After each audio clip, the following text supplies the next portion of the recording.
Puji Tuhan buat hari yang berbahagia ini, saudaraku, di mana kita boleh berhimpun bersama-sama memuji dan menyembah Tuhan. Dan Tuhan hadir di tengah-tengah kita, saudaraku. Biarlah persekutuan kita dengan Tuhan bertambah hari bertambah indah. Biarlah kita hidup dekat dengan Tuhan. Bahkan hidup bergaul dengan Tuhan pada akhir zaman ini.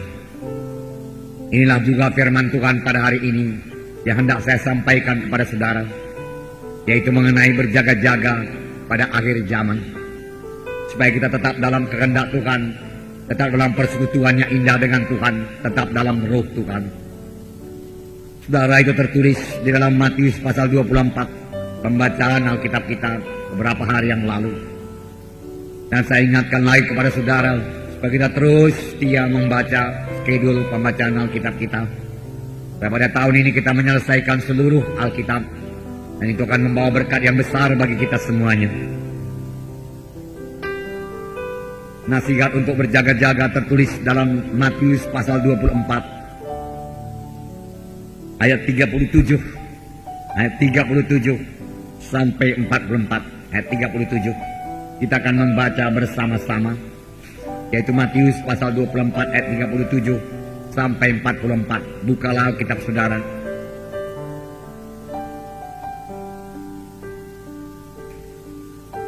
Mari kita baca bersama-sama. Sebab sebagaimana halnya pada zaman Nuh, demikian pula halnya kelak pada kedatangan Anak Manusia. Sebab sebagaimana mereka pada zaman sebelum air bah itu makan dan minum, kawin dan mengawinkan, sampai kepada hari Nuh masuk ke dalam bahtera, dan mereka tidak tahu akan sesuatu sebelum air bah itu datang dan melenyapkan mereka semua. Demikian pula lah halnya kelak pada kedatangan Anak Manusia. Pada waktu itu kalau ada dua orang di ladang, yang seorang akan dibawa dan yang lain akan ditinggalkan. Dan kalau ada dua orang perempuan sedang memutar batu kilangan, yang seorang akan dibawa dan yang lain akan ditinggalkan. Karena itu berjaga-jagalah, sebab kamu tidak tahu pada hari yang mana Tuhanmu datang. Tetapi ketahuilah ini, jika tuan rumah tahu pada waktu mana pencuri akan datang, sudahlah pasti ia berjaga-jaga dan tidak akan membiarkan rumahnya dibongkar. Sebab itu hendaklah kamu juga siap sedia, karena Anak Manusia datang pada saat yang tidak kamu duga. Ini kepada orang Kristen, kepada anak-anak Tuhan. Firman Tuhan mengatakan supaya kita berjaga-jaga buat kedatangan Tuhan kedua kali. Kedatangan Tuhan pertama kali semua kita sudah mengetahuinya. Dia datang ke dunia ini, dia lahir di Bethlehem melalui perawan Maria. Kemudian dia tinggal di dunia ini selama 33 tahun lebih. Kemudian dia mati di kayu salib karena dia mengangkat dosa kita. Pada hari yang ketiga dia bangkit daripada kematian. Kemudian dia naik ke sorga. Itulah kedatangan Tuhan Yesus yang pertama kali ke dunia ini. Tetapi firman Tuhan banyak kali berkata mengenai kedatangan Tuhan Yesus yang kedua kali ke dunia ini, di mana Tuhan Yesus akan turun dari sorga. Dia turun, tetapi tidak sampai menjejakkan kaki di bumi ini. Dia hanya sampai di awan-awan atau di angkasa saja. Inilah tahap pertama daripada kedatangan Tuhan Yesus yang kedua kali. Kemudian tahap kedua dari kedatangan Tuhan Yesus yang kedua kali, dia sampai di bumi ini, kemudian memerintah bumi ini, saudaraku. Saudara yang kekasih dalam nama Tuhan Yesus, pada waktu kedatangannya yang kedua kali, pada tahap pertama, di mana Tuhan Yesus hanya sampai di awan-awan, apakah yang terjadi? Yang terjadi kita semua yang masih tinggal sampai kepada kedatangan Tuhan akan terangkat, berjumpa dengan Tuhan di awan-awan. Dengan terlebih dahulu tubuh kita ini diubahkan Tuhan menjadi tubuh yang mulia, tubuh yang kekal, tubuh yang tidak bisa ditimpa penyakit lagi. Dan kita bersama-sama dengan Tuhan selama-lamanya. Tetapi ada satu perkara lagi, sebelum kita yang percaya ini, yang masih tinggal sampai kedatangan Tuhan kedua kali, yang memang sudah diambang pintu terangkat dan bertemu dengan Tuhan di awang-awang, maka lebih dahulu orang yang sudah mati dalam Tuhan, yaitu orang-orang yang percaya selama hidupnya kepada Tuhan Yesus, yang telah lahir baru penuh Roh Kudus melayani Tuhan, maka boleh jadi dia mati syahid, dikuburkan pada waktu kedatangan Tuhan kedua kali. Mereka itulah yang lebih dahulu bangkit daripada kematian, diubahkan beroleh tubuh yang baru daripada Tuhan, kemudian bertemu dengan Tuhan di awang-awang. Kemudian kita yang masih hidup ini juga diubahkan Tuhan, lalu naik ke angkasa, bertemu Tuhan di angkasa. Inilah yang dikatakan dalam bahasa Inggris rapture, dia katakan pengangkatan. Dan ini akan jadi, saudaraku, pada akhir zaman ini. Dan kalau kita melihat tadi, saudaraku, dalam Matius pasal 24 ini, Tuhan Yesus menerangkan satu lagi tanda mengenai kedatangan Tuhan kedua kali, yaitu tanda Nabi Nuh. Sebelumnya, saudaraku, dalam Matius 24 ini menerangkan mengenai tanda-tanda kedatangan Tuhan Yesus yang kedua kali. Itu sebabnya saya ajak saudara terus membaca Alkitab saudara, supaya pelajaran ini bertambah terang kepada saudara. Saudara kekasih dalam nama Tuhan Yesus, ini juga tertulis dalam 1 Tesalonika pasal 4. 1 Tesalonika pasal 4 ayat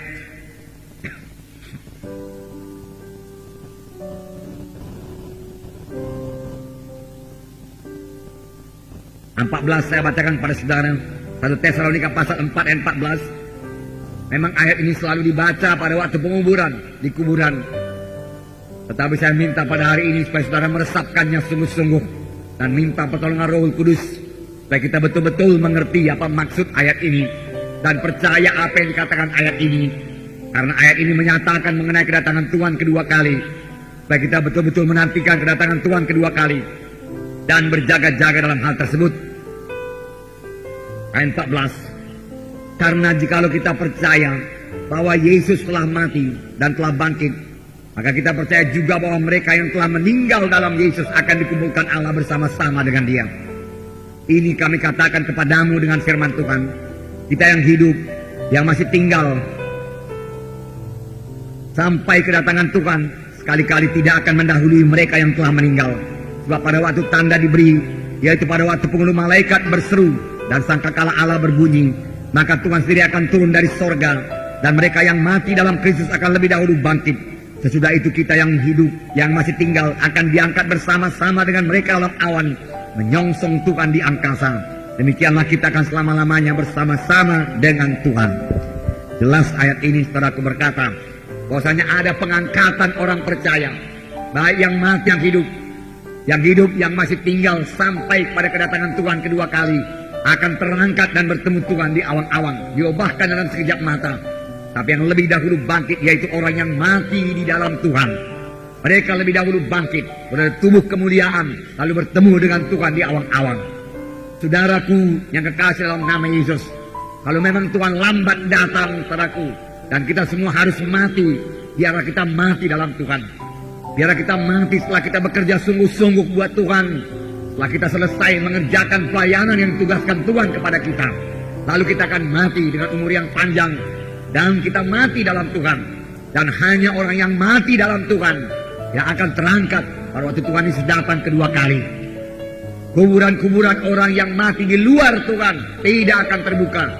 Mereka akan menanti hukumannya kekal, ditimpa murka Allah dalam sengsara yang selama-lamanya dengan tubuhnya juga, saudaraku. Tapi orang yang mati dalam Tuhan dengan tubuhnya akan bersama-sama dengan Tuhan di sorga selama-lamanya. Jadi untuk mati dalam Tuhan, kita perlu hidup dalam Tuhan. Kita tidak dapat mati dalam Tuhan kalau selama kita hidup dalam dunia ini kita hidup dalam dosa dan tidak dalam pertobatan. Kita tidak bisa mati dalam Tuhan kalau selama kita hidup dalam dunia ini kita berdukun-dukun, ikut dalam cara-cara kegelapan. Kemudian pada waktu kita mati, saudaraku, kita tidak mati dalam Tuhan, saudaraku, tapi mati di luar Tuhan. Apakah artinya mati di luar Tuhan? Hilang selama-lamanya di dalam sengsara yang kekal. Oleh sebab itu, saudaraku, dalam kebaktian penguburan, saudara sendiri menyaksikan bahwasanya kita tidak berdoa bagi orang yang mati tersebut, karena tidak ada lagi gunanya dia didoakan. Kalau memang selama hidupnya dia hidup dalam Tuhan, dia mati di dalam Tuhan. Dan kalau dia mati dalam Tuhan, dia sudah ke sorga, karena dia sudah bersuka cita. Tetapi kalau memang dia dalam hidupnya pun tidak peduli kepada Tuhan, tidak mau mengikut Tuhan, tidak pernah bertobat, walaupun dia ke gereja, saudaraku, tetapi terus hidup menurut hawa nafsunya, terus hidup dalam dosa, saudaraku, hidup lagi ikut acara-acara kegelapan, kemudian dia mati dengan obat-obat dukun sekalian, saudaraku. Saudara, kita doakan pun dia, saudaraku, dia tidak akan berpindah daripada neraka ke sorga. Pada waktu orang mati itu belum dikuburkan, masih dalam rumah, saudaraku, saudara, jiwa dan rohnya, saudaraku, sudah dalam sengsara yang kekal. Saudaraku. Didoakan juga, saudaraku, tidak akan berpindah. Yang menentukan apakah manusia itu ke sorga atau ke neraka, ialah hidupnya pada waktu dia hidup di dunia ini. Firman Tuhan berkata, barang siapa yang memiliki Yesus, dia memiliki hidup yang kekal. Barang siapa tidak memiliki Yesus, tidak memiliki hidup yang kekal. Barang siapa yang percaya, tidak akan dihukum.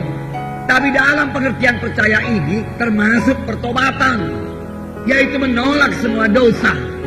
Kita tidak bisa mengikut Tuhan dan juga mengikut dosa. Ke gereja juga, tapi dosa terus juga. Orang lain berbuat dosa, kita pun berbuat dosa. Namanya lah manusia bersifat lemah. Inilah alasan daripada banyak orang, sehingga dia tidak mau hidup suci. Padahal firman Tuhan berkata, hendaklah kamu kudus karena aku kudus. Tanpa kekudusan tidak seorang pun bisa memandang Allah. Hiduplah dalam Tuhan, maka saudara akan mati dalam Tuhan kalau Yesus lambat datang. Tetapi saudaraku, saya percaya ini sudah akhir zaman. Tidak lama lagi Tuhan Yesus akan datang. Dia akan menyatakan dirinya di awan-awan. Dan saya percaya, saudaraku, saya berdoa, saya berharap, kalau sekiranya pada saat ini Tuhan Yesus datang, saudaraku, itu juga iman daripada Paulus 2000 tahun yang lewat. Dia berharap Tuhan Yesus datang pada zamannya, tetapi tidak pada zaman Paulus. Boleh jadi pada zaman kita ini. Dan kalau pada saat kita kebaktian ini Tuhan Yesus datang, saya percaya ruangan ini segera kosong dan kita semua naik ke sorga, bertemu Tuhan di awan-awan. Dan akan banyak gereja-gereja lain yang kosong, dan ada juga gereja-gereja yang separuh terangkat, separuh tinggal. Kadang ada firman Tuhan tadi kita baca, kalau ada 2 orang di ladang, 1 diangkat, 1 tinggal. Ada 2 orang yang memutar kilangan, 1 diangkat, 1 tinggal. Ada 2 orang di tempat tidur pada waktu kedatangan Tuhan kedua kali, 1 diangkat, 1 tinggal. Oleh sebab itu firman Tuhan tadi berkata, berjaga-jagalah supaya kamu jangan ketinggalan pada waktu kedatangan Tuhan Yesus yang kedua kali. Berjaga-jaga bagi diri saudara, berjaga-jaga bagi famili saudara. Sentakkan famili kita itu semua masuk pada jalan Tuhan. Dan mereka semua percaya kepada Tuhan Yesus. Dan semua mereka memiliki Yesus dalam hatinya. Karena hanya Yesuslah satu-satunya jalan ke sorga. Tidak ada jalan yang lain lagi. Hanya satu jalan ke sorga. Bukan dengan kebenaran, kebaikan darah kita, tetapi anugerah Tuhan Yesus sendiri saja yang menyelamatkan kita. Tuhan sendiri berkata, akulah jalan dan kebenaran dan hidup. Seorang pun tidak bisa sampai kepada Bapa kalau tidak melalui aku. Oh, kejar famili kita itu, saudaraku. Kejar saudara-saudara kita yang belum selamat. Bawa dia kepada Tuhan. Bawa dia kepada keselamatan. Bahagia saudara-saudara saya tidak di sini, tidak di kota Medan ini. Sebagian mereka di Jakarta, saudaraku. Tapi hati saya damai. Mengapa? Karena mereka semua sudah lahir baru, sudah selamat, sudah menerima Yesus sebagai Tuhan dan Juru Selamatnya. Walaupun tidak satu gereja-gereja kemenangan iman Indonesia ini, mereka semua sudah kenal Yesus, cinta kepada Yesus, dan semua tidak mau lagi terlibat dalam dosa. Saya percaya pada waktu Yesus datang kedua kali, kalau kami semua masih hidup, kami akan bertemu di awan-awan bersama-sama dengan Yesus. Demikian juga saudara-saudara sekalian. Amin. Haleluya. Nah, puji Tuhan. Ini adalah hal yang sangat indah. Oleh sebab itu mari selamatkan famili kita. Mari kunjungi mereka, saudaraku. Jangan kalau ada urusan saja, urusan bisnis kita kunjungi mereka itu, saudaraku. Saudara, jangan. Urusan yang paling penting, saudaraku, yaitu urusan keselamatan jiwanya. Bicara terus terang kepadanya dengan mengasihi dia, dengan roh yang lemah lembut. Aku sudah mengenal jalan keselamatan, saudaraku. Katakan kepada dia, bukan seperti kita dahulu, hanya sekedar ke gereja saja, kemudian hidup kita tidak berubah, tidak ada kejadian baru kepada kita. kita pun tidak bisa berdoa, tidak baca Alkitab. Bukan begitu Kristen yang sungguh-sungguh, saudaraku. Marilah kenal jalan Tuhan. Aku sudah mengenal Yesus, aku sudah mengenal sidang Tuhan yang hidup dan berkuasa. Itu di sana, di kota Medan. Mari datang kebaktian, dan kamu juga selamat. Karena kalau kamu tidak selamat, kemanakah kamu kalau kamu mati? Semua manusia ini mesti mati. Mari datang kepada Tuhan. Baik kalau kita mati, kita ke sorga. Katakan amin, saudara. Haleluya. Beranilah, beranilah. Lihatlah dalam 1 Korintus pasal 15. 1 Korintus pasal 15. Saya membacakan kepada saudara. Ayat 51. Ini dikatakan, sesungguhnya aku menyatakan kepadamu suatu rahasia, bahwa kita tidak akan mati semuanya, tetapi kita semuanya akan diubah. Mudah-mudahan ini jadi, saudara. Tidak usah mati, tapi diubah. Dirubah pada tubuh yang mulia, jumpa Tuhan di tengah awan-awan. Dalam sekejap mata, pada waktu bunyi nafiri yang terakhir. Sebab nafiri akan berbunyi dan orang-orang yang mati akan dibangkitkan dalam keadaan yang tidak dapat binasa, dan kita semua akan diubah. Ini tulisan Paulus pada sidang Korintus. Karena yang dapat binasa ini harus mengenakan yang tidak dapat binasa, yang dapat mati ini harus mengenakan yang tidak dapat mati. Dan sesudah yang dapat binasa ini mengenakan yang tidak dapat binasa, dan yang dapat mati ini mengenakan yang tidak dapat mati, akan genaplah firman Tuhan yang tertulis, maut telah ditelan dalam kemenangan. Hai maut, di manakah kemenanganmu? Hai maut, di manakah sengatmu? Sengat maut ialah dosa, dan kuasa dosa ialah hukum Taurat. Nah, saudaraku, Paulus berkata, tidak semua kita akan mati, tapi semua kita akan dirubah dalam sekejap mata. Yang mati akan diubah, yang hidup akan diubah. Semua bertemu Tuhan di awal-awal. Keadaan yang dapat mati ini mengenakan yang tidak dapat mati. Maka saya katakan kepada saudara, bukan yang tidak dapat mati, tidak dapat sakit pun tidak, saudara. Sehat, prima terus, saudara. Sukacita terus. Dengan tubuh yang baru daripada Tuhan, yang diliputi oleh Roh Kudus, saudaraku. Saudara, sehingga yang tidak dapat mati ini menjadi tidak, yang dapat mati menjadi tidak dapat mati. Yang tidak mulia dikenakan yang mulia. Itulah jadi kepada kita. Kalau itu sudah terjadi, firman Tuhan berkata, hai maut, di manakah sengatmu? Sengat maut ialah dosa.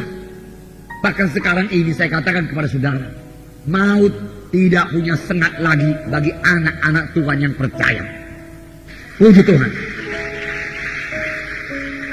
Saudara tahu sengat ya. Semua kita mengerti mengenai sengat, ya. Sengat.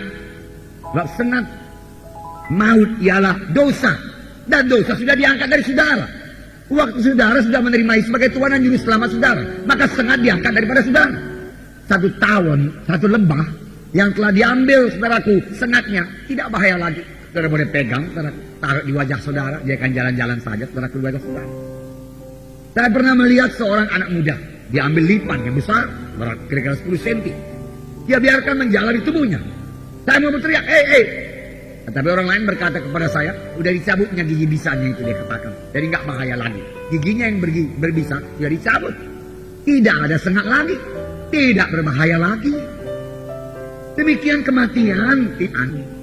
Kematian hanya membawanya ke sorga. Kematian hanya melepaskannya daripada sengsara, penderitaan, pencobaan yang dialaminya dalam dunia ini, sepanjang dia mengikuti Tuhan dengan setia. Walaupun demikian, semuanya tentu kita berharap, saudaraku, umur yang panjang daripada Tuhan, supaya kita boleh bersama-sama mengerjakan pekerjaan Tuhan dan memberi buah yang banyak kepada Tuhan. Amin, saudaraku. Puji Tuhan, saudaraku, puji Tuhan. Tetapi, saudaraku, dalam membela Tuhan ini, kita tidak akan kompromi. Sekarang di seluruh dunia, saudaraku, banyak-banyak anak-anak Tuhan, banyak-banyak orang Kristen mati martir. Saudara dengar banyak orang mati martir pada zaman Romawi, karena mereka mengaku Kristen, saudaraku, saudara, lalu dibunuh, diberikan makan binatang buas dan lain sebagainya. Saudara, saya katakan kepada saudara, itu namanya mati syahid, dan mereka segera ke sorga, saudaraku. Dan belakangan ini, saudara, kira-kira 40 tahun yang lalu di Korea hal itu masih terjadi. Korea pada waktu itu sebagian besar masih komunis, orang-orang Kristen dianiaya, saudaraku, mereka ditangkap, kemudian di muka laras senapan atau di depan tiang gantungan ditanya kepada mereka, apakah engkau mau mengikut Yesus atau engkau mau menyangkal Tuhan Yesus? Kalau engkau mau menyangkal Tuhan Yesus, engkau boleh pulang sekarang bersama-sama dengan anak istrimu. Silakan pulang. Orang tersebut kebanyakan berkata, tidak mungkin saya menyangkal Tuhan Yesus juru selamat saya. Pada waktu engkau menembak saya, peluru menembus tubuh saya, di situ Tuhan Yesus datang dan saya hidup selama-lamanya beserta dengan Yesus. Engkau hanya berkuasa membunuh tubuh ini, tapi engkau tidak berkuasa apa-apa berbuat kepada jiwaku dan rohku, dia katakan. Dan senapan meledak padaku dan dia berlumuran darah jatuh padaku dengan muka yang tersenyum bertemu dengan Yesus. Ribuan. Bahkan kalau saudara baca jaringan doa, padaku sampai sekarang seluruh dunia ini tiap-tiap hari banyak orang Kristen mati syahid karena mempertahankan imannya dan tidak mau kompromi. Dia cinta pada Yesus. Pada zaman sekarang ini, boleh jadi pada hari ini, apa yang dikatakan Tuhan benar. Belakangan ini kita dengar, saudaraku, ada kerusuhan daerah Situ Bondo, Tasikmalaya sana, saudaraku, juga satu keluarga pendeta, saudaraku, mati dibunuh, saudaraku. Istri dan anak-anaknya pendeta sendiri, saudaraku, mati syahid karena mereka memakai gelar Kristen, saudaraku. Mereka tidak mau menyangkal Tuhan, saudaraku, karena mereka mati, saudaraku. Saya katakan pada saudara, darah para martir merupakan tanah yang subur untuk Injil Tuhan. Makanya saatnya saudaraku kita membawa Injil ke daerah sana, saudaraku, dan mereka saudaraku mendengarkan berita keselamatan, saudaraku. Puji Tuhan, saudaraku. Orang Batak banyak diselamatkan Tuhan. Mengapa, saudaraku? Sebelum Nomensen datang, Liman Munson, saudaraku, mencurahkan darahnya sebagai martir di tanah Batak, saudaraku. Karena dianiaya oleh orang Batak dan dikuburkan di sana. Saudaraku, dua orang itu bersaudara, anak dari seorang janda. Dan janda ini berkata di Amerika, waktu dia dengar kematian anaknya yang dua orang itu, aku tidak mempunyai anak yang lain. Hanya dua orang itu anakku, dan aku seorang janda. Kalau sekiranya ada anakku lagi, aku kirim lagi dia ke tanah Batak. Saudara, dapat satu kasih yang luar biasa, saudaraku, dicurahkannya pada orang Batak. Hati-hati orang Batak. Dan keselamatan saudara peroleh daripada Tuhan. Untuk apa itu? Untuk apa saudara menjadi Kristen yang sejati? Tahukah saudara bahwa saya Nomensen datang dari Jerman? Tidak ada pesawat terbang pada waktu itu. Saudara lihat di peta dari mana dia jalan. Saudaraku, dia melewati India, turun. Kenapa dia tidak berhenti di India? Untuk menginjili India. Terus Pakistan, kenapa tidak berhenti di Pakistan? Bangladesh, India, saudaraku. Kemudian saudaraku, Thailand, saudaraku. Malaysia, saudaraku. Taruhlah Kamboja boleh jadi sebelah sana, saudaraku. Tapi dia tidak turun di situ. Dia turun ke Sumatera Utara ini. Kemudian ke daerah Batak. Mengapa tidak di sebelah utara daripada Sumatera Utara daerah Aceh? Mengapa tidak di Sumatera Barat? Mengapa tidak ke Jawa? Padahal yang terkenal pada waktu itu Batavia, kota dagang yang terbesar di Indonesia. Mengapa dia pergi ke tanah Batak? Saya percaya ini pimpinan Tuhan, berkat Tuhan pada orang Batak. Tetapi orang Batak juga harus, saudaraku, memberi buah kepada Tuhan. Saudara juga harus, saudaraku, memberi buah daripada martir yang mati di sana, saudaraku. Daripada kematian Nomensen di sana juga. Karena Nomensen mati tanah Batak, kuburannya ada di sana. Dia tidak kembali ke negerinya, dia menjadi orang Batak, saudara. Itu sebabnya Tuhan menyelamatkan suku Batak. Supaya suku Batak pada kembali bawa Injil buat seluruh Indonesia ini. Puji Tuhan, saudara. Tidak berapa jauh saya jalani Indonesia ini. Saya baru sampai sekitar Kupang sana, saudaraku. Sulawesi, Kalimantan, saudaraku, Jawa, Lembang, saudaraku, dan beberapa daerah yang lain lagi, di Palu. Apa yang saya lihat, saudaraku? Saya lihat hanya suku Ambon lah, saudaraku. Dan sedikit suku Manado, saudaraku, yang bisa menyanyi seperti orang Batak menyanyi. Apa gunanya itu semua? Saudaraku, saya percaya supaya orang Batak memberikan buah kepada Tuhan, membawa Injil jadi terang. Oleh sebab itu, saudaraku, suku Batak ini, saudaraku, harus benar-benar hidup pada jalan Tuhan, hidup dalam kesucian Tuhan, tidak terlibat lagi dalam kuasa-kuasa kegelapan. Kembalilah kepada jalan Tuhan yang suci. Baik kuasa Tuhan menyertai saudara, urapan Roh Kudus menyertai saudara, dan saudara menjadi pemberita Injil di seluruh Indonesia ini, saudaraku. Tapi sepanjang saudara masih ikut takut juga kepada manusia, terikut-ikut dengan kuasa-kuasa kegelapan, acara-acara kegelapan, saudaraku, yang pada zaman No Manson telah dihapuskan oleh No Manson. Baca sejarah No Manson, saudaraku. Gondang saja tidak bisa masuk gereja, saudaraku. Rokok saja tidak bisa di gereja pada zaman No Manson. Bukunya masih ada sekarang, saudaraku. Saudara, biarlah suku Batak menyadari hal tersebut, saudaraku. Dan No Manson lah, saudaraku, yang mendidik orang Batak, saudaraku, sebagai dalam pendidikan militer, saudaraku, dalam asrama, saudaraku. Saudara, dia bentuk suku Batak, sehingga suku Batak yang ketinggalan 100 tahun daripada suku di Sumatera Barat sana bisa mengejar ketinggalan tersebut satu generasi maju, saudara. Karena Kristen melanda, saudara. Kristen selalu membawa berkat, saudara.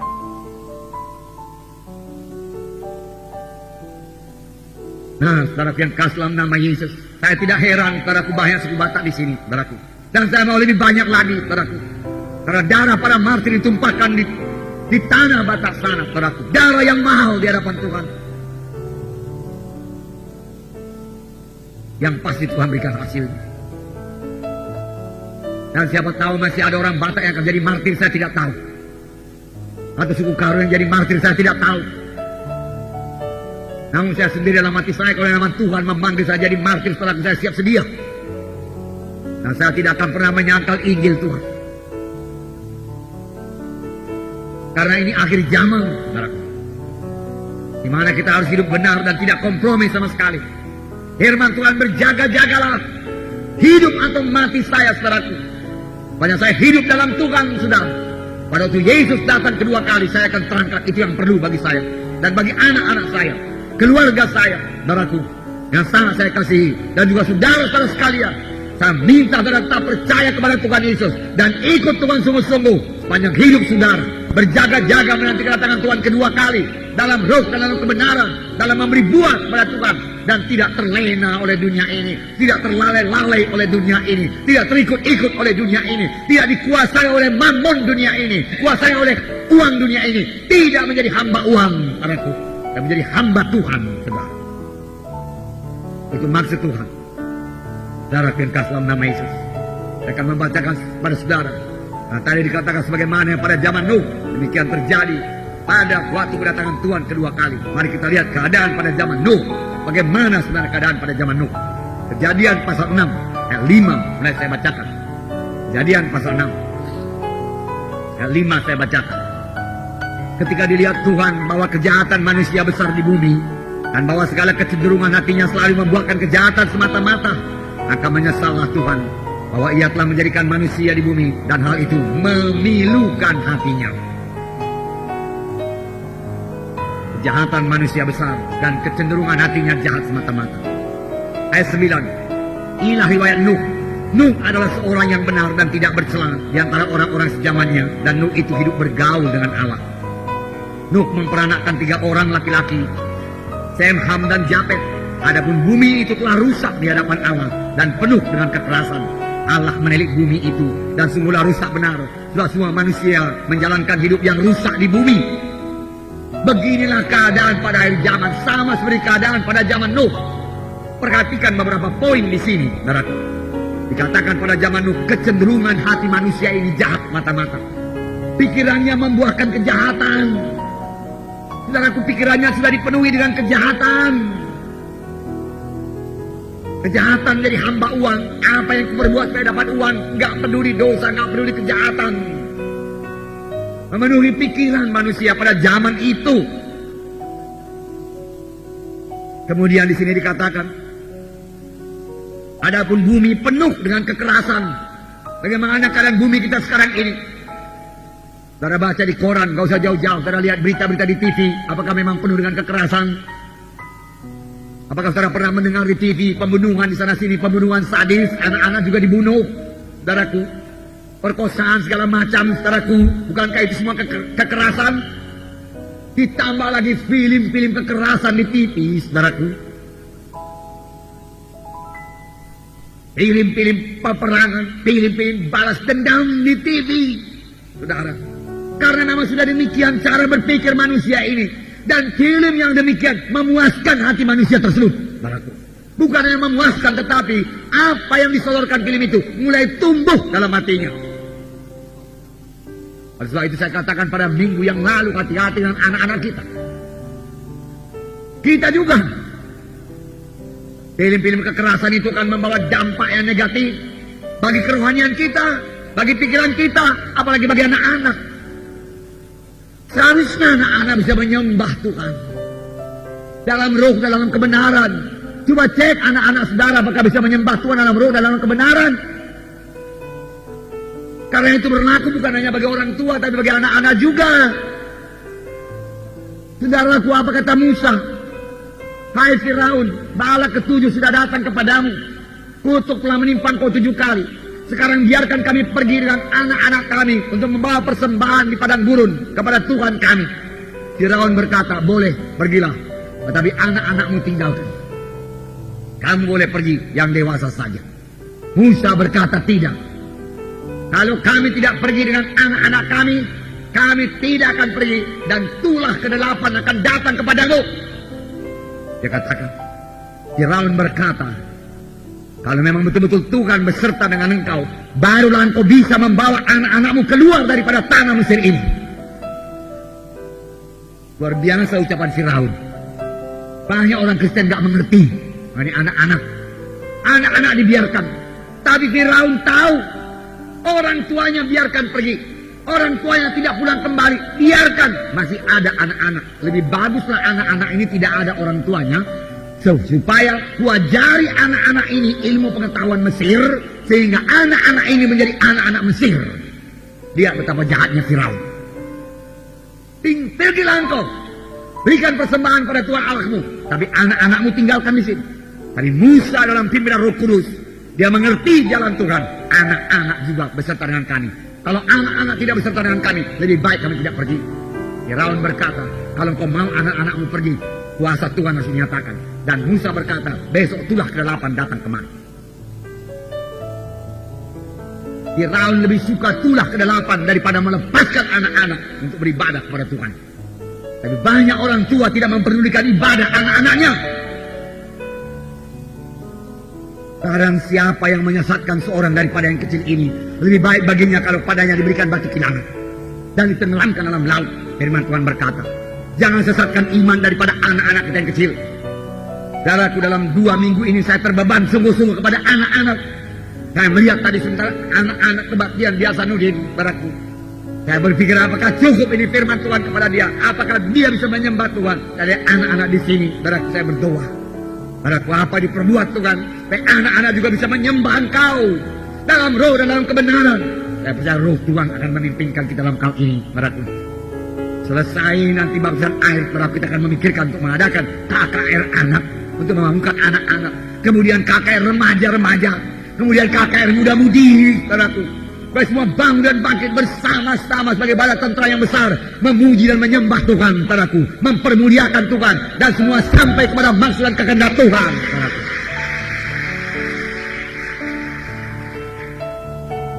Saudaraku yang khas dalam nama Yesus. Bumi penuh dengan kekerasan dikatakan di sini. Dan manusia menjalani hidup yang rusak di bumi. Saya katakan pada akhir zaman, standar moral akan rontok pada akhir zaman. Percabulan akan bertambah-tambah, pornografi akan bertambah-tambah. Bagaimana kita, anak-anak Tuhan, saudaraku. Dan anak-anak Tuhan harus hidup benar, saudaraku. Paranormal akan bertambah-tambah, dengan keterangan dukun akan bertambah-tambah, pengajaran sesat akan bertambah-tambah, saudaraku. Penyesatan juga akan bertambah-tambah. Sama seperti pada zaman Nuh. Pengejek akan bertambah-tambah, saudaraku. Pencemooh akan bertambah-tambah. Karena Nuh dicemooh, diejek 100 tahun lamanya. Tapi satu perkara lagi. Kita baca tadi. Dalam Matius 24. Pada waktu itu, sama seperti keadaan pada zaman Nuh. Manusia akan makan, minum, kawin, mengawinkan. Kelihatannya enggak dosa. Di mana yang jadi dosa? Pikiran manusia ini cuma makan, minum, melezatkan tubuh. Tidak pernah menyangkal diri, tidak menahan hawa nafsu, kawin mengawinkan. Itu saja memenuhkan pikirannya, sehingga tidak ada lagi padanya pikiran yang rohani. Lalai perkara rohani, tidak peduli perkara rohani. Begitulah keadaan manusia padaku pada akhir zaman. Tadi sudah kejadian. Lebih jelas dalam 1 Timotius, 2 Timotius pasal 3 yang membacakannya kepada saudara. Keadaan manusia pada hari zaman. 2 Timotius pasal 3 ayat 1, hanya beberapa ayat saja, waktu kita tinggal sedikit. Saya membacakan. Ketahuilah bahwa pada hari-hari terakhir akan datang masa yang sukar. Hari-hari terakhir akan datang masa yang sukar. Sukar bagaimana ini? Saudaraku, bagi saudara anak-anak Tuhan akan datang masa yang sukar. Mengapa? Karena saudara tidak mau kompromi. Karena saudara tidak mau ikut dalam acara-acara kegelapan. Lalu mereka itu akan menyingkirkan saudara. Boleh jadi mereka akan memecat saudara daripada satu perusahaan atau pekerjaan. Karena saudara percaya kepada Tuhan Yesus, kalau saudara berdoa dan bersaksi mengenai Yesus, mereka akan membenci saudara.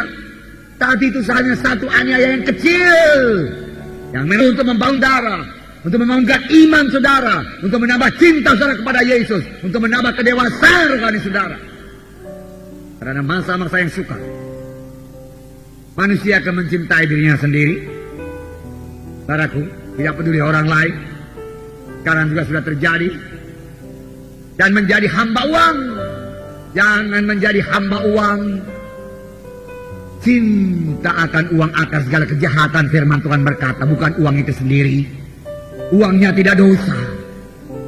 Tidak, saudaraku. Tapi cinta akan uang diperbudak oleh Mammon. Apa saja diperbuat asal dapat uang, asal dapat uang. Dosa pun tidak peduli, pokoknya uang. Cintakan uang, hamba uang, itu yang dosa. Pada akhir zaman itu akan jadi, dan sudah terjadi, saudaraku. Hendaknya anak-anak Tuhan jangan menjadi hamba uang. Pakai Mammon untuk pekerjaan Tuhan, firman Tuhan berkata. Pakailah Mammon selama dia masih dapat menolong kamu. Pakai untuk pembangunan gereja, pakai untuk penginjilan, pakai untuk pekerjaan Tuhan. Saudaraku, pakai untuk membeli Alkitab, saudaraku. Pakai untuk membeli buku-buku rohani, saudaraku. Saudara, berikan bagi jiwa-jiwa, saudaraku, anak-anak Tuhan yang baru. Berikan Alkitab kepadanya, saudaraku. Pemurah, pakai uang saudara untuk membeli pakaian-pakaian untuk diberikan pada orang-orang desa, saudaraku. Hari Selasa ada pertemuan desa, saudaraku. Saudara, karena mereka membutuhkan, saudaraku. Mereka bukan yang membutuhkan pakaian, mereka membutuhkan Injil Tuhan. Saudara yang merasa terpanggil untuk berangkat ke desa, silakan berangkat untuk mengabarkan Injil. Lengkapi diri saudara di surat kitab Rema. Saudara, jangan jadi hamba uang. Pakai uang untuk pekerjaan Tuhan. Genapkan persepuluhan saudara. Persepuluhan saudara, 1/10 daripada keuntungan saudara milik Tuhan. Banyak orang Kristen tidak menggenapinya. Maria ketiga dengan jelas berkata, persepuluhan itu milikku. Tuhan berkata, bawalah olehmu persembahan persepuluhan ke rumah Bapakku, sehingga ada persediaan dalam rumahku. Dan ujilah aku, apakah aku tidak membuka tingkap-tingkap di langit dan mencurahkan berkat yang berkelimpahan kepadamu. Kemudian Malaikat pasal 4 berkata, orang yang bayar persepuluhan, kesembuhannya akan terbit sebagai fajar, dan dia akan sebagai anak lembu lepas kandang, walau tua. Mengapa? Karena sehat.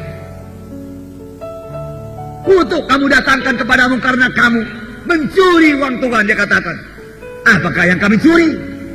Hukum Malaikat berkata, kamu mencuri persepuluhanku, Tuhan berkata. 1/10 daripada milik kita, daripada keuntungan kita, milik Tuhan. Banyak orang mencuri. Lalu dia heran kenapa kutuk datang, kenapa penyakit tidak sembuh. Saudaraku, dia nggak mengenapi jalan Tuhan. Padahal kalau dia berikan 10%, tinggallah 90% yang masih sangat banyak. Plus Tuhan membuka tingkap-tingkap di langit dan mencurahkan berkat yang berkelimpahan, hingga kamu tidak sempat menyimpannya pun, Tuhan berkata. Saya kenal beberapa orang yang sudah kaya dalam hal ini, dari konglomerat, karena mereka mengenapkan lebih daripada persepuluhan dia berikan pada Tuhan. Kaya luar biasa.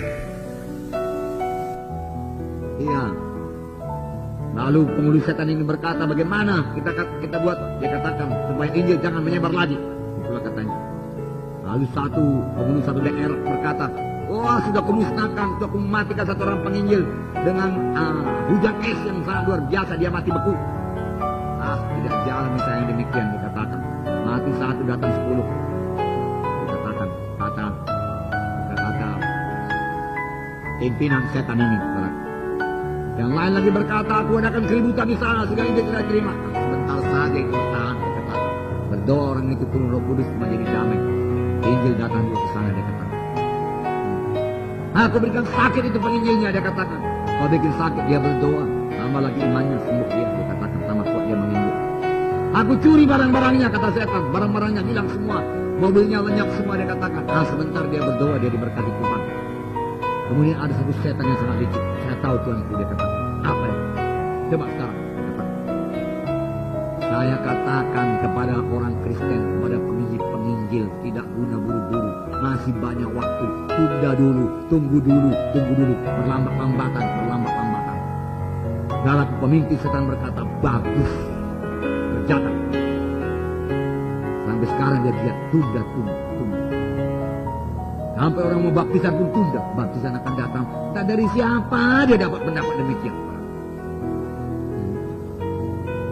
Nggak pernah diajarkan dalam sidang. Pemimpin KKS pun tidak. Ada pemimpin KKS berkata, tanggal 23 baptisan, tapi kamu tunda aja dulu ya. Nggak ada kan? Tapi dia tahu sendiri perkara rohani yang demikian. Saya tunggu dulu lah ya, tunda dulu. Masuk istilah kita rema, tunda dulu ya, tunda dulu. Ya, tunda. Termasuk doa pagi-pagi, tunda dulu doa pagi-pagi. Sebentar, pesek badan. Tunda.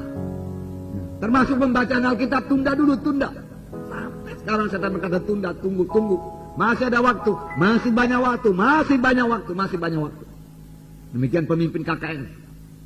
Saudaraku, Tuhan menghargakan persiapan seorang pelayan Tuhan. Tuhan hargakan.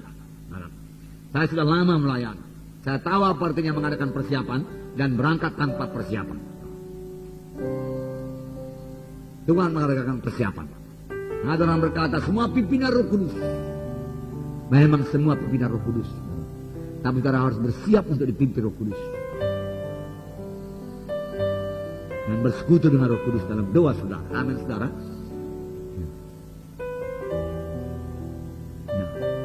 Setan berkata, tunda. Lalu berangkat. Pemimpin KKS berangkat melayani, berangkat ke KKS tanpa doa. Saudaraku, apa hasilnya? Pernah tahu?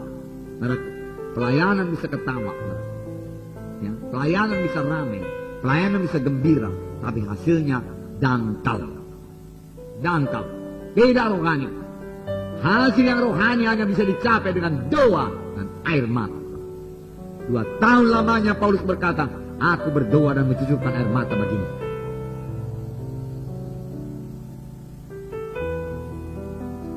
Doa. Amin saudara. Nah, haleluya. Nah, jadi saudaraku, jauhkan kehidupan yang berlajak-lajak, saudaraku. Jangan tunda-tunda, saudaraku, dalam roh selalu. Supaya kita berjaga-jaga, saudaraku. Saudara, dalam Matius pasal 22, saudaraku, diterangkan mengenai perumpamaan ini juga, saudaraku. Biarlah mengetuk hati kita, supaya kita ketahui keadaan jiwa-jiwa pada akhir zaman, saudaraku. Ini sebelum tanda-tanda akhir zaman. Tuhan Yesus memberikan perumpamaan tentang perjamuan kawin. Apakah jawaban dari orang-orang yang diundang ke perjamuan kawin tersebut? Saudaraku. Dan bagaimana pula, saudaraku, orang yang menerima undangan perjamuan kawin tersebut, dia harus memakai pakaian perjamuan kawin. Kalau tidak, saudaraku, diusir juga keluar daripada perjamuan kawin. Tapi banyak yang menolak. Matius 22 ayat 1 saya bacakan. Ya, membaca ini, amin saudara. Ya. Lalu Yesus berbicara pula perumpamaan kepada mereka, hal kerajaan sorga seumpama seorang raja mengadakan perjamuan kawin untuk anaknya. Nah, ini hal kerajaan sorga. Ya. Ia menyuruh hamba-hambanya memanggil orang-orang yang telah diundang ke perjamuan kawin itu, tetapi orang-orang itu tidak mau datang. Tidak mau. Kalau saudara mengumpamakan ini orang Israel, orang Yahudi, boleh juga. Ia menyuruh pula hamba-hamba yang lain, pesannya, katakanlah kepada orang-orang yang diundang itu, sesungguhnya hidangan telah disediakan, lembu-lembu jantan dan ternak piaraanku telah disembelih, semuanya telah tersedia, datanglah ke perjamuan kawin itu. Tetapi orang-orang yang diundang itu tidak mengindahkannya. Ada yang pergi ke ladangnya, ada yang pergi mengurus usahanya, ada yang menangkap hamba-hambanya itu, menyiksa dan membunuhnya. Macam-macam keinginan daging pada akhir zaman, macam-macam keinginan materi pada akhir zaman. Ada yang ladang lah, ada yang usahalah, saudaraku, ada yang aniaya lah, dan lain sebagainya. Dia tidak datang, padahal dipanggil perjamuan kawin. Satu saat yang menyenangkan, dipanggil kepada kerajaan sorga. Hal kerajaan sorga seumpama seorang raja mengadakan perjamuan kawin. Itulah dia kerajaan sorga. Mari, mari. Mereka menolak. Mengapa, saudaraku? Karena roh jahat tadi itulah yang sudah beroperasi. Maka murkalah raja itu lalu menyuruh pasukannya ke sana untuk membinasakan pemunuh-pemunuh itu dan membakar kota mereka. Sudah itu, dia berkata kepada hamba-hambanya, perjamuan kami telah tersedia, tapi orang-orang yang diundang tadi tidak layak untuk itu. Sebab itu pergilah ke persimpangan-persimpangan jalan dan undanglah setiap orang yang kamu jumpai perjamuan kawin ini. Saya katakan tadi, yang pertama diundang itu adalah orang Yahudi. Mereka menolak kedatangan Yesus, saudaraku. Saudara, sekarang terbukalah kesempatan pada orang kafir kita ini, simpang-simpang jalan, di desa, di kota, di mana saja, bawa kepada perjamuan kawin itu. Haleluya, saudara. Kitalah ini. Nah, maka pergilah hamba-hamba itu dan mereka mengumpulkan semua orang yang dijumpainya di jalan-jalan, orang-orang jahat dan orang-orang baik, sehingga penuhlah ruangan perjamuan kawin dengan tamu. Ketika raja itu masuk untuk bertemu dengan tamu-tamu itu, yang melihat seorang yang tidak berpakaian pesta. Dalam perkawinan dibacakan itu, saudaraku, harus memakai kain lenan putih, ya. Pakaian perjamuan kawin. Wahyu berapa itu? Tolong lihat. 19 ayat 8. Dan kepadanya dikaruniakan supaya memakai kain lenan halus yang berkilau-kilauan dan putih bersih. Lenan halus adalah perbuatan-perbuatan yang benar dari orang-orang kudus. Perbuatan-perbuatan yang benar dari orang-orang kudus. Perbuatan menolong. Sebagaimana Matius 25 itu mengatakan, saudaraku, pada waktu aku dalam penjara, engkau mengunjungi aku, pada waktu aku sakit, engkau mengunjungi aku, kelaparan, engkau beri aku makan. Itulah perbuatan-perbuatan yang benar dari orang-orang kudus, merupakan pakaian putih kita dalam perjamuan kawin. Amin, saudara. Buah roh adalah pakaian kita, amin, saudara. Buah roh, kasih, sukacita adalah pakaian kita. Ada yang masuk dalam perjamuan kawin tanpa berpakaian-pakaian perjamuan kawin. Di sini dikatakan, dia berkata kepadanya, hai saudara, bagaimana kau masuk kemari dengan tidak mengenakan pakaian pesta? Tapi orang itu diam saja. Kemudian dikatakan, ikatlah kaki tangannya, campakkanlah orang itu ke dalam kegelapan yang paling gelap antara ratapan dan ketak gigi. Sesudah diselamatkan, kita perlu bertumbuh dalam Tuhan. Amin. Tidak cukup hanya menerima keampunan dosa saja. Tidak cukup menerima kesembuhan saja. Tidak cukup sudah diberkati saja. Tidak cukup sudah diurapi saja. Buah roh harus tumbuh dalam kita. Amin, saudara. Ya. Karakter Kristus harus tumbuh dalam kita. Merupakan pakaian rohani kita. Amin. Haleluya. Ini namanya bertumbuh dalam Tuhan. Bertumbuh dalam Tuhan. Nah, diundang dalam perjamuan kawin, banyak yang tidak mau.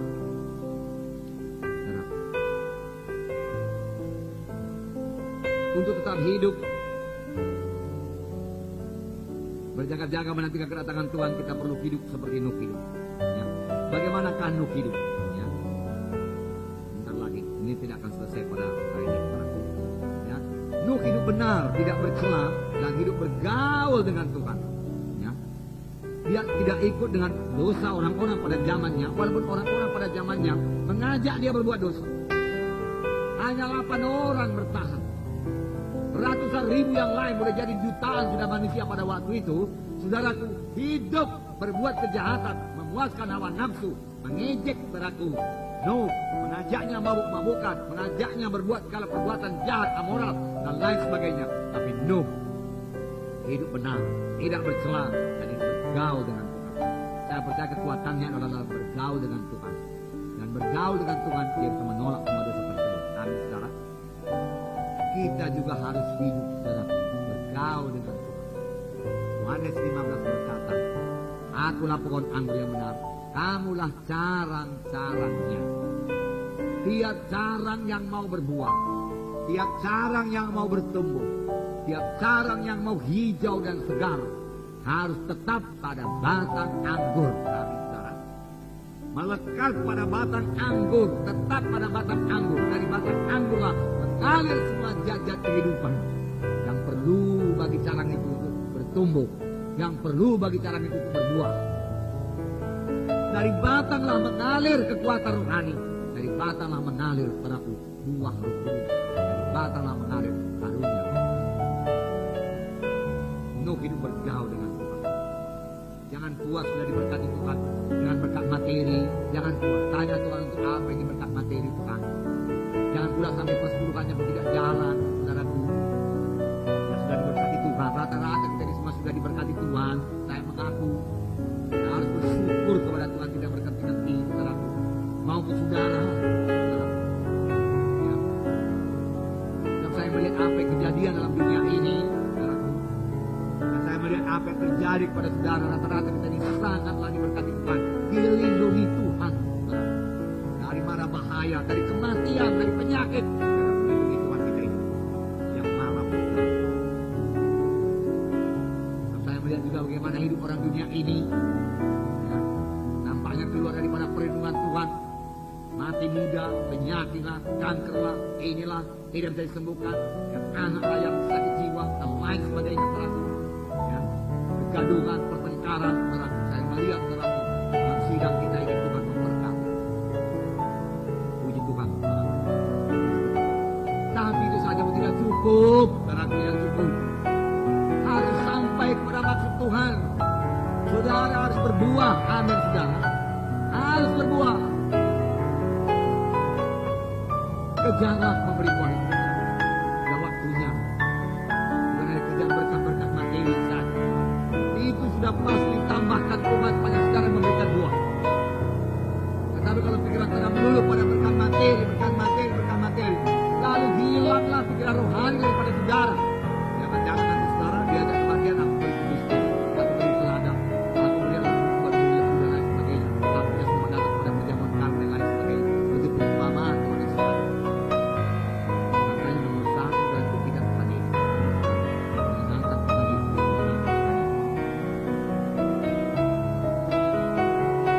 untuk berbuah ini dalam setiap anak Tuhan harus ikut dalam penginjilan, ikut dalam pemuritan. Itu sebabnya dalam tempo 20 menit, dalam tiap-tiap KKR, dalam tiap-tiap kebaktian KKR, bicarakan mengenai penginjilan. Doakan seperti saya dengar doa yang sangat rohani, datang sukacita, penuh dengan laughter. Tapi gak apalah, karena itu hanya peragaan saja. Saya punya ketawa saja, gak rohani.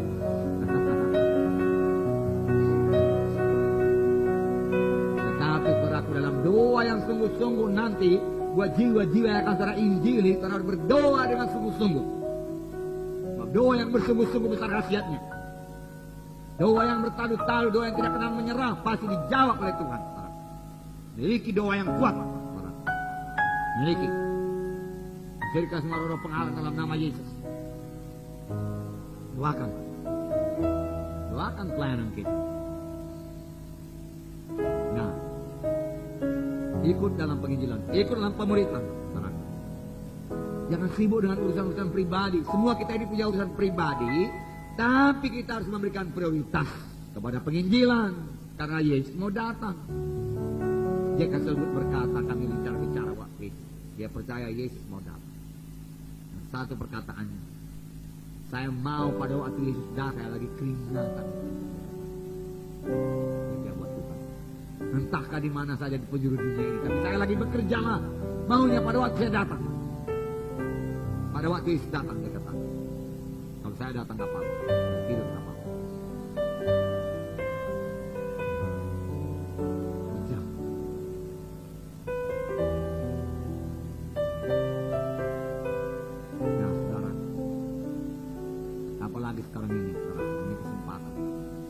seluruh Indonesia ini, 200 juta. Berdoa, saudaraku, supaya Injil Tuhan dikabarkan seluruh Indonesia ini. Dan pemerintahan kita diberkati Tuhan, saudaraku. Menjadi pemerintahan yang baik, berwibawa, saudaraku. Jadi alat Tuhan untuk membela kita. Siapa yang dalam pemerintahan doakan, merupakan pilihan Tuhan. Supaya kita sempat membawa Injil seluruh Indonesia ini.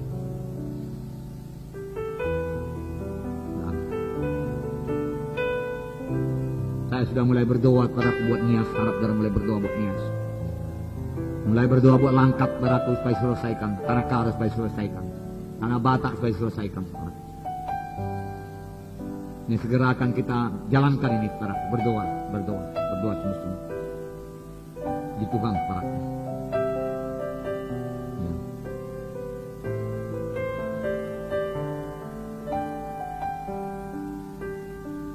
Ya, tidak cukup saudaraku ini keberkatan saja. Tidak cukup sembuh saja, saudaraku. Tidak cukup sukacita saja dalam kebaktian, saudaraku. Saudara dalam kebaktian yang begini besar, saudaraku. Tuhan memberkati sidang kita ini. Pemimpin KKS banyak, pelayan banyak, pembimbing banyak, saudaraku. Jiwa baru pun banyak, saudaraku. Saudara jangan merasa puas, saudara sudah melayani sebagai pelayan dalam kebaktian minggu, pemutik persembahan dalam kebaktian minggu, penerima tamu dalam kebaktian minggu, saudara kuasa mengatur parkir, semua itu memang sangat diberkati Tuhan dan sangatlah dibutuhkan. Tanpa saudara melaksanakannya juga kebaktian tidak akan berjalan dengan baik, saudaraku. Tapi saya katakan pada saudara itu saja tidak cukup, saudaraku. Jangan nanti saudara berpuas, oh saya sudah pelayan, saya sudah pembimbing,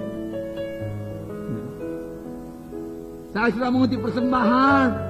Firman Tuhan berkata, kamulah saksi-saksiku, kamulah pemberita Injilku, Tuhan berkata. Bagus, saudara-saudara melayani. Tuhan akan menghargakan, walau kebersihan sekalipun Tuhan akan hargakan. Walau memberi minuman pada yang kecil sekalipun, saudaraku, akan diberkati Tuhan, saudara. Tapi Tuhan minta juga kita semua memberi buah. Kita semua mengadakan penginjilan, saudaraku. Kita semua memuridkan, saudara. Amin, saudara. Ingat ini selalu, penginjilan pemuritan, laksanakan KKS.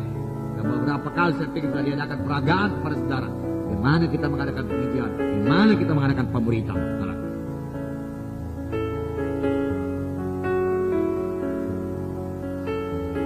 Bagus kalau kebaktian berjalan lancar, haleluya. Hari ini kebaktian berjalan lancar begini karena banyak di antara saudara bertugas telah mengaturkan, saudaraku. Sebelum kebaktian ini, saudaraku, diaturkan semua ini, mic-nya semua diaturkan, lampu-lampu semua, bangku-bangku. Puji Tuhan, kebaktian kita berjalan lancar, acaranya juga diatur lancar, haleluya.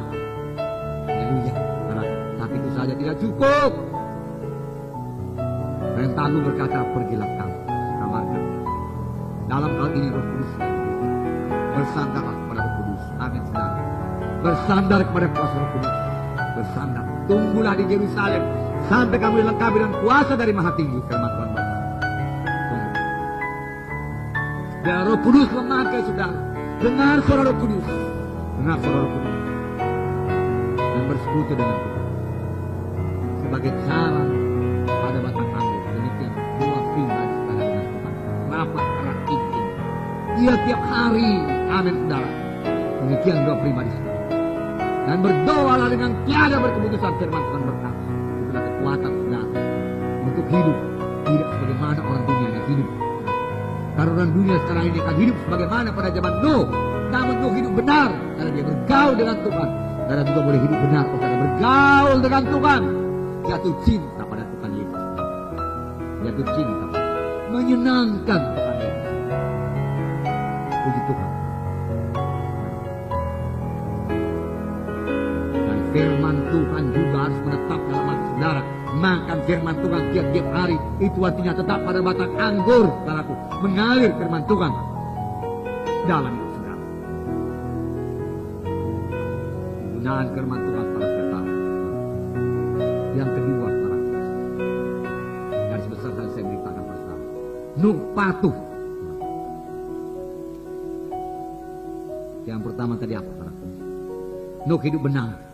Bergaul dengan Tuhan, tidak terikut. Yang kedua, Nuh patuh, tekun, setia, kerja keras, rajin. Oh banyak.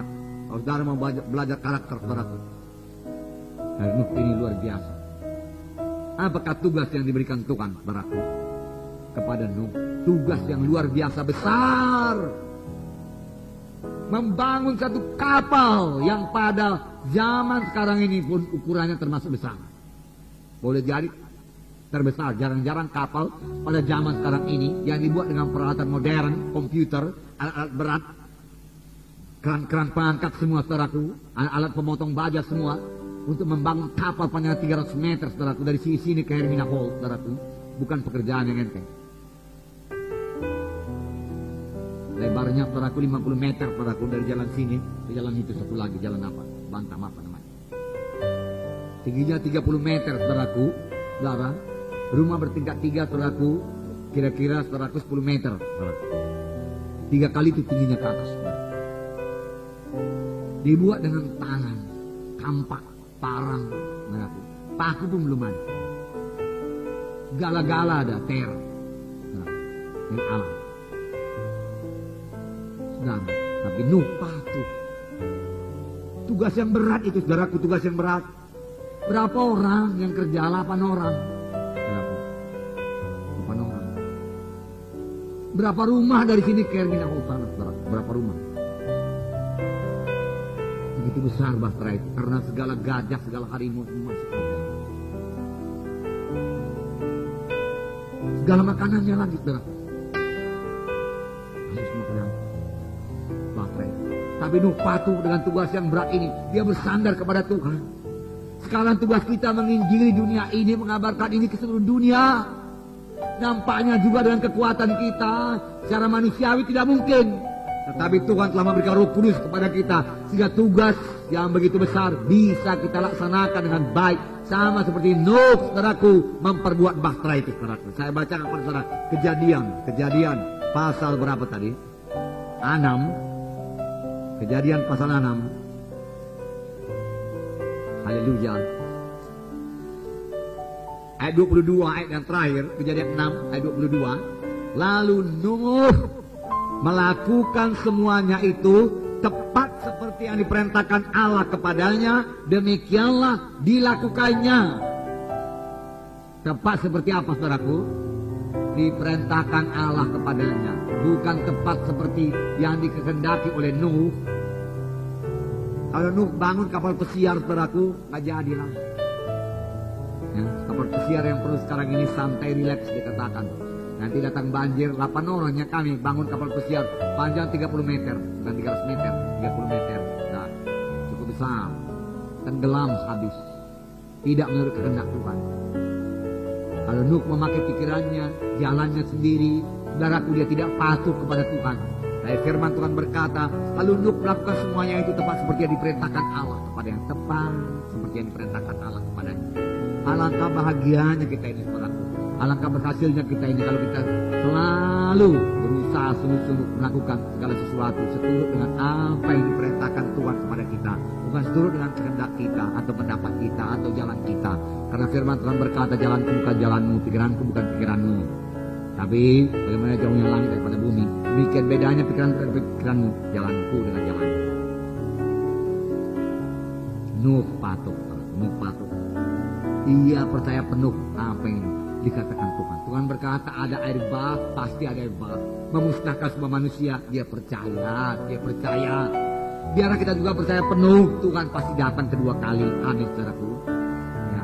Dan semua orang percaya akan terangkat ke surga, biar kita percaya penuh, saudaraku. Biar kita percaya penuh bahwasanya saudaraku, murka Tuhan akan pasti ditimpakan kepada mereka yang tidak terangkat ke surga. Memang hukuman lama-lamanya kau. Nuh mengalami banyak oposisi. Nuh diejek. 100 tahun lamanya Nuh diejek. 100 tahun lamanya Nuh dibujuk-bujuk berbuat dosa. 100 tahun lamanya saudaraku disuruh berhenti kerja sia-sia, kerja kau Nuh. Kenapa kau begitu capek? Karena banyak orang dunia berkata, gereja kalian itu sibukkan. Dari pagi sampai sore, sampai malam kematian. Dengar sekali kematian. Rupanya sudah 9 kali kematian. Pantaslah dari pagi sampai malam.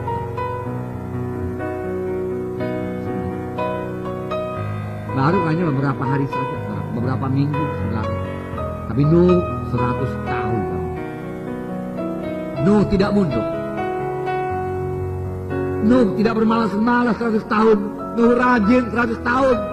Nuh kerja keras 100 tahun. Nuh telah selamat. Amin. Nuh percaya penuh firman Tuhan. Dan juga percaya penuh Tuhan Yesus pasti akan. Oleh sebab itu, jangan berlalai-lalai. Amin saudaraku. Ya. Jangan hidup dalam kehendak daging. Amin saudaraku. Menyangkal diri sungguh-sungguh. Jangan berlajak-lajak saudaraku. Sampai dengan kedatangan Tuhan yang kedua kali. Dan kedatanganku dia katakan sebagai pencuri. Tidak kamu duga-duga. Berjaga-jaga. Ayat tadi juga mengatakan ada 2 orang di ladang, satu diangkat, satu tinggal. 2 orang di tempat tidur, satu diangkat, satu tidur. Satu diangkat, satu tinggal. 2 orang mengisar di batu kilangan, satu diangkat, satu tinggal. Kenapa? Kalau saudara baca Matius pasal 25, ini bukan terutama orang kafir, bukan terutama orang kafir, bukan terutama orang yang belum selamat, bukan. Kalau saya percaya kalau orang yang belum selamat, saudaraku takkan satu tempat tidur dengan orang yang sudah selamat, takkan satu batu kilangan dia. Tetapi dalam perumpamaan 10 anak darah dikatakan 5 anak darah bodoh, 5 anak darah pintar. Betul? Semua itu adalah anak-anak Tuhan. Betul apa enggak berarti? Bukan orang yang belum selamat 5 anak darah bodoh itu. Semua menantikan kedatangan Tuhan. Tapi 5 tidak berjaga-jaga, 5 berjaga-jaga, penuh dengan minyak, penuh dengan Roh Kudus, patuh kepada Tuhan, dalam persekutuan yang indah dengan Tuhan. Tapi 5 lagi tidak penuh dengan minyak. Tengah malam Tuhan datang yang berjaga-jaga menyambut Tuhan dan masuk dalam perjamuan kawin, dan hanya 5 lagi tinggal di luar di sana tangisan dan ketakutan. Mari berjaga-jaga, mari bangun dan mari bangkit, mari bergairah buat mengerjakan pekerjaan Tuhan, saudaraku. Mari patuhi, saudaraku, perintah Tuhan, perintah agung dalam hidup kita, saudaraku. Jangan katakan besar kecil, apa yang disuruhkan Tuhan kepada kita, mari kita kerjakan dengan baik, dengan sungguh-sungguh, dengan segenap hati, dengan bertekun, dengan kekuatan yang diberikan Tuhan kepada kita, dengan hikmat, dengan pimpinan Roh Kudus yang diberikan Tuhan kepada kita. Begitulah berjaga-jaga, bukan diam, saudaraku. Saya bekerja keras, rajin, sama sebagaimana Nuh membangun bahtera menantikan kedatangan Tuhan kedua kali. Demikian kita ini, saudaraku, membangun gereja Tuhan. Karena bahtera Nuh gambaran daripada sidang Tuhan. Bangun terus gereja Tuhan, saudaraku. Dewasakan terus gereja Tuhan, saudaraku. Tarik jiwa-jiwa, saudaraku. Muridkan mereka, saudaraku. Sampai Tuhan datang kedua kali. Dan saudara akan bertemu dengan Tuhan di tengah awan-awan. Mari kita berdiri, saudaraku. Haleluya.